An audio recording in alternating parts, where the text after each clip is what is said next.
Kita ketemu lagi tentunya di program Membangun Generasi Cerdas untuk Dialog Publik. Kali ini kita langsung menghadirkan anggota DPRD Sumatera Utara ke kampus to kampus, dan untuk melanjutkan kembali acara kita pagi hari ini Membangun Generasi Cerdas. Kali ini mengambil tema Generasi Muda Cerdas Bangun Desa untuk Indonesia Maju. Dan acara ini akan saya serah terimakan ke kakak moderator kita untuk pagi hari ini. Assalamualaikum warahmatullahi wabarakatuh. Salam sejahtera bagi kita semua. Yang terhormat para narasumber kita hari ini ada Bapak Rudi Al-Fahri Rangkuti SHMH, anggota DPRD Sumatera Utara. Yang terhormat Bapak Dr. Relita Buaton, STMkom, Ketua STMIK Utama. Yang terhormat Ketua Yayasan STMIK Utama, Bapak Dr. Randos Irwanto Tampu Bolon MPD. Yang saya hormati segenap panitia pelaksana dari Radio Kardopa, Humas DPRD Sumut, dan STMIK Utama. Yang saya sayangi rekan-rekan mahasiswa dan juga pendengar Radio Kardopa dimanapun berada. Jadi untuk hari ini kita akan berdiskusi bersama tentang peran generasi muda dalam membangun desa sebagai pilar utama untuk mewujudkan Indonesia maju. Mari kita jadikan momentum ini sebagai ruang bertukar gagasan, semangat, dan solusi untuk membangun dari desa menuju kemajuan nasional.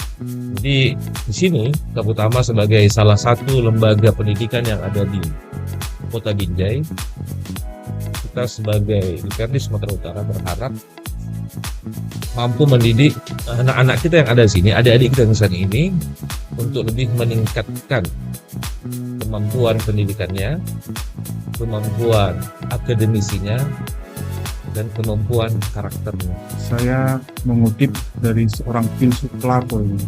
Masyarakat yang sejahtera adalah hasil dari generasi muda yang cerdas dan beretika.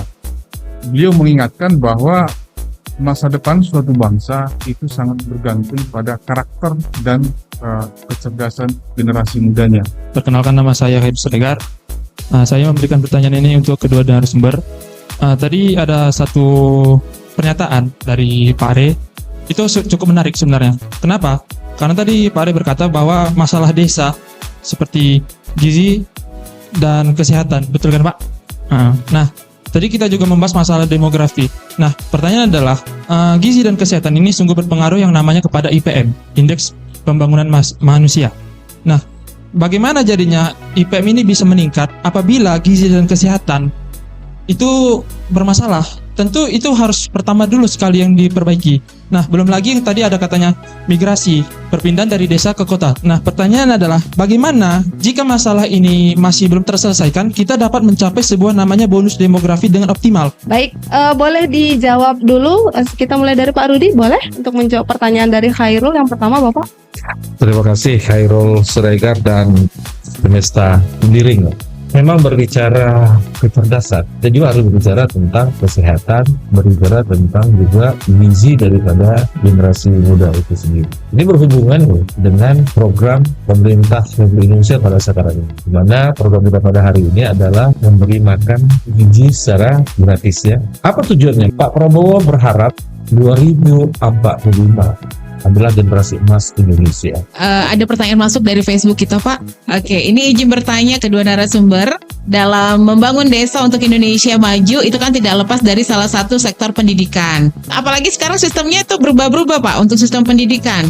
Ganti menteri, ganti juga sistem pendidikannya. Jadi setiap siswa jadi bingung. Satu lagi mau tanya masalah beasiswa nih, Pak. Beasiswa pendidikan itu kenapa harus dipotong ya, Pak? Padahal itu kan semangat buat anak-anak desa nih dapat beasiswa gitu. Ini kalau menurut Bapak nih sebagai anggota Dewan DPRD Sumatera Utara dan Bapak dari akademisi STMIK Utama, gimana nih Pak?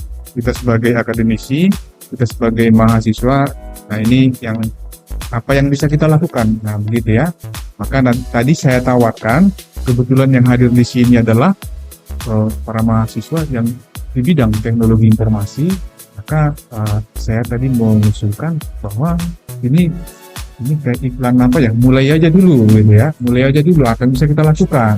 Nah ini yang bisa kita lakukan adalah bagaimana mungkin memberikan edukasi atau literasi kepada masyarakat kita yang ada di desa terkait dengan teknologi informasi, sehingga bisa meningkatkan taraf hidup mereka, bisa menyelesaikan permasalahan yang ada di sana, kemudian bisa mengoptimalkan barangkali penjualan. Dan juga dia melihat potensi desa yang sekarang ini masih cukup bagus tapi tidak dimanfaatkan secara baik dan benar. Kan itu, kita Indonesia ini mempunyai lahan pertanian cukup luas tapi kita tidak swasembada pangan. Maka beliau lebih orientasikan pembangunan pada hari ini kepada bidang pertanian, bidang peternakan, bidang perikanan dalam bentuk ketahanan pangan. Jangan sampai luas lahan pertanian kita cukup besar, ternyata masyarakat Indonesia mengalami kelaparan. Kandupa Radio.